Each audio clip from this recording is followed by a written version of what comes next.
So my name is John Lynch, and I am doing 365 days of alternate day fasting. And today is day 180. So we're almost halfway through the year. Not quite, but almost there. So I feel pretty steady with my alternate day fasting these days. I don't feel super enthusiastic about it. I'm not really worrying about it. It's just kind of running along without me thinking very much about it for the most part. My fasting day habits seem fine. I'm not struggling with wanting to eat on my fasting days or anything like that. And my energy has generally been quite good. So things seem to be just pretty easy for me right now, which I guess is the best way that it can possibly be.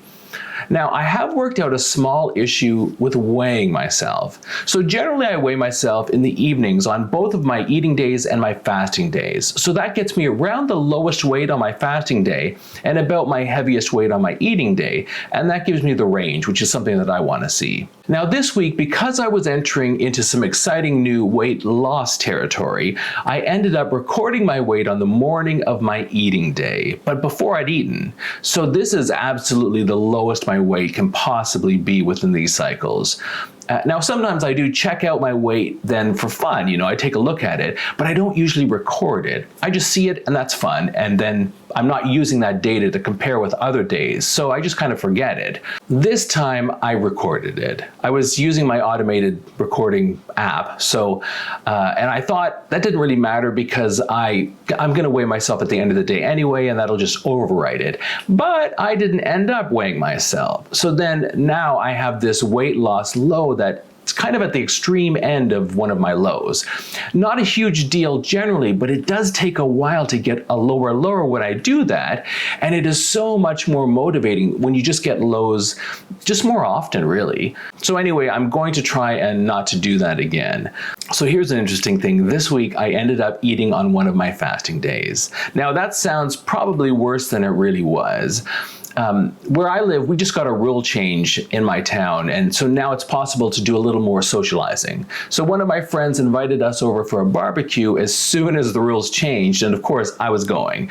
But the barbecue date was on my fasting day, so I did weigh my options. I could have just fasted through it, but I didn't really want to fast through the barbecue. What I ended up doing was fasting through the day as normal, and then I ate from the dinner time. Initially, what I was planning on doing was to have a normal eating day on the day following the barbecue. That was my decision. But in the end, when the next day came, I ended up doing a normal fasting day instead. I think it worked out quite good, actually. I had decisions to make. I didn't have too much angst about it. I didn't end up resenting my fast, and I was back to normal immediately after. The other day I was watching a podcast where Tom Segura was talking with an actor named Ethan Suplee, who at his biggest was 550 pounds. And so he spent years and years losing weight and gaining, and in the end has gotten to a really happy weight for him and is keeping it off. It's a real success story. I really felt for him and I was happy for his success. He talked about finding the way that worked for him, which I am all about. So I could really relate to him, but not just to his journey, but also to his mental state while he was doing this.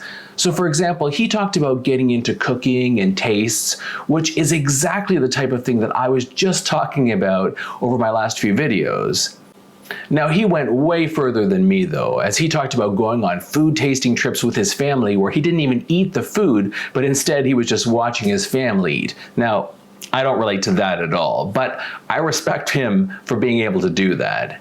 It really made me think about how grateful I am to have found alternate day fasting, to be able to do this weight loss journey, and even if at times it's a bit slow for me, it is really steady and secure and surprisingly easy. To me, it feels very much like weight loss, but with training wheels on. Since I don't cut out anything specifically diet-wise, I don't have that building mental need to break in order to fulfill some craving.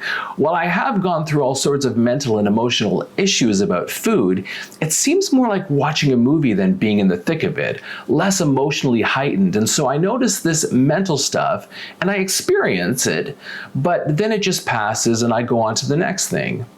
So it seemed to me that Ethan was still very much in this mental stew about food. Now, I could be wrong, of course. He was on a podcast and he was talking about it, so that isn't the same as seeing him in his life, but that really isn't the point because this isn't about him, it's about me. Seeing him, I had a realization that what I want at the end of all of this, beyond just the weight loss and the fitness, is to have a really normal relationship with food, where I take enjoyment in it, but I'm not obsessed with it, with either wanting it or fearing it. And through this fasting thing, I really think this is possible. So in one of my last videos, I mentioned how food portions are a thing for me now. It's something that I'm working out, and I realized that my natural tendency is to make and eat too much food. A new aspect of that happened to me yesterday when I was shopping for dinner. So my plan was to buy some steaks or chops or something like that, and I had all the veggies, all the potatoes and sweet potatoes, etc. at home. So I'm in the supermarket, I'm searching about in the meat section, and it's fairly obvious to me that there are these T-bone steaks that are the best deal. They're heavily on sale, and so I pick up a package of 2 of them. Now, I'm going around the store with these steaks in my cart, and I keep looking at them. They're pretty big, and I'm thinking, I have a steak here for me and one for my son. If the steak seems a bit too big for me, it's way too big for him, though, I mean, I'm sure he'd want to eat it.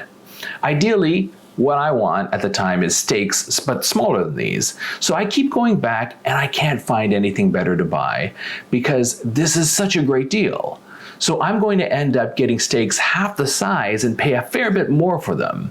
So I keep walking away with these same steaks in my cart until I find myself a few aisles over talking to myself about how you really seem to value getting a lot of food for your money, don't you? Should that be your primary goal when you're shopping? Doesn't that mean that you're always going to be buying too much food if you're successful in getting a deal? That kind of seems like a trap, doesn't it? So I then made the decision that day that getting a deal wasn't going to be my priority. Even if it cost me more, then that would be worth it to me. In the end, we didn't end up having steak. I went to the butcher and I got us 2 pork chops that were the size I wanted and went for that. Okay.